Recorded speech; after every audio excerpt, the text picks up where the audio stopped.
Thank you so much. It's my great opportunity to be in front of so many people who are creating an impact in healthcare.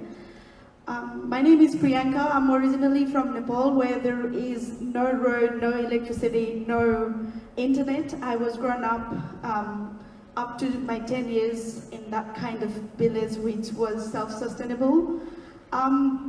I had never seen a car, let alone anything else, until I was year 10. So we were basically grown up in a self-sustainable lifestyle. I have experienced myself that there is a huge gap in the healthcare system in Nepal altogether, but as a responsible citizen, Australia has taught me so much in healthcare system as well.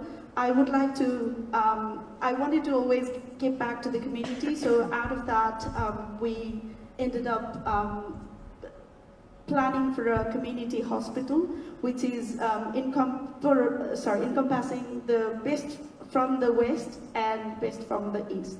As you can see in the picture, that's the lifestyle our people back home in Nepal are living every day.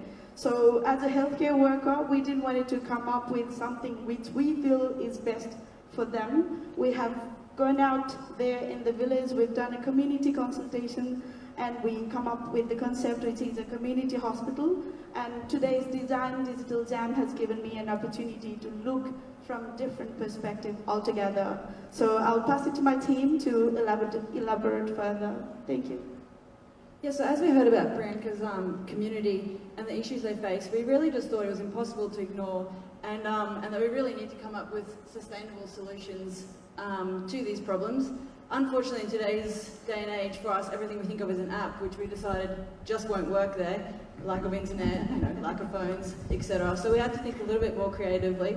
And at first we thought about, an integrated model that will deliver the best healthcare in Nepal, but something that's also adaptable to other remote communities, not just across developing worlds, but in Australia we need it ourselves.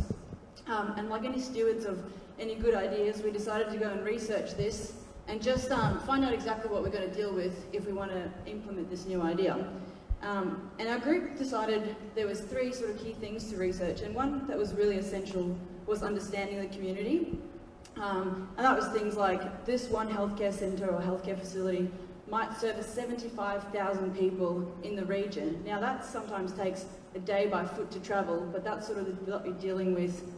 There's only a new road recently put into this community, so it's all different, problems that we can't even fathom sometimes for us here in Australia. The other thing we had to research was the funding models and accountability. Obviously, how we're going to get money, how's it going to be sustainable, who's going to look after the money and govern that, and then also the design principles.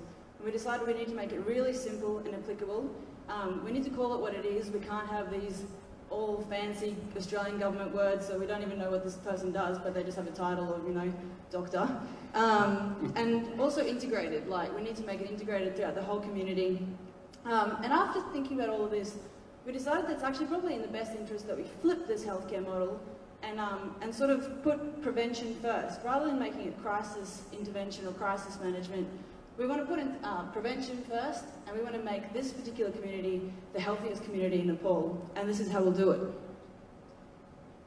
Yeah, so what would it take to make this the healthiest community in Nepal, and eventually the healthiest community in the world? The people who probably know the answer to this question are the community members themselves. They're the ones who live it every day, and they probably don't know the answers or the questions in the words that we would use, but they would actually know the answers. So we decided that we'd have a look at a process that we could use to build the community's capacity to both identify the problems and to work out what those solutions might be. And there is a technique that's been around for many years, participatory action research. And that's a model that will enable everyone to work together to develop the skills that they need to identify the problems and also to create the solutions. I've been involved in PAR processes with community organisations where everyone has been involved. It's been the gardener, the guy who drives the car, and the CEO. all working, and the people who get really, really keen on the research process, in that particular case, was the gardener and the driver.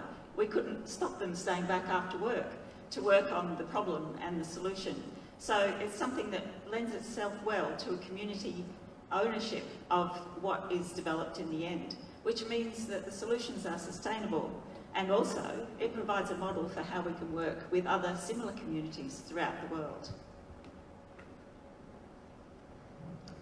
So this, in its very early stages, the measure of success would be along the lines of very creative solutions around problems. For example, each home has a radio, so communicating through that device, perhaps through citizen radio presentations, young people doing performances, communicating particular health issues. Others led by this creative team made up of health professionals, artists and creative thinkers, technologists, so forth, to devise ways of solving problems like in each home there is an issue with the amount of smoke as a result of cooking. So perhaps with the community they can devise a new way of extracting the smoke in a makerspace sort of model, designing, prototyping and designing that, and then potentially building a business to sell this device elsewhere in Nepal and beyond to help sustain this new model for this region. So yes, we're excited about this, and we certainly want all of you to be a part of this wonderfully healthy community. Thank you.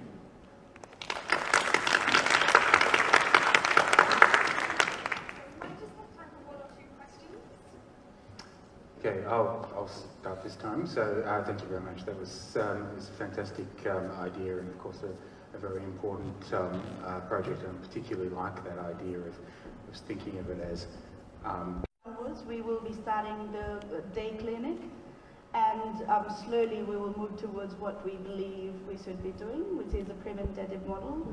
And in that reason, the population, 50% population is illiterate. So we are thinking of digital because, you know, we can do so much more. For example, my auntie was here in Australia for a year. I taught her how to use the smartphone. So that gave me the confidence that we can trial the digital hospital over there. Rather than making them literate enough, we can make them digitally literate from the beginning. And we would like to empower women. It's a male-dominated society in so many things, but in terms of health and household and how it impacts on community altogether, it depends on the women. So we would like to focus on women empowerment in terms of creating the grassroots level healthcare workers. And another thing is there was a recent death because of the malnutrition, so we'll be heavily focused on nutritional programs.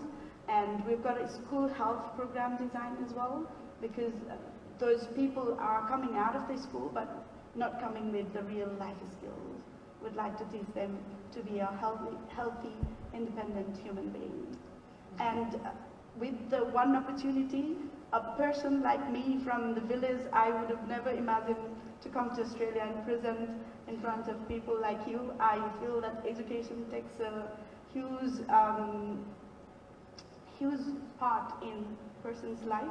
So we have started telehealth, where people from the metropolitan cities, the teachers from metropolitan cities are doing the education right from there, at their doorstep, to the community like here.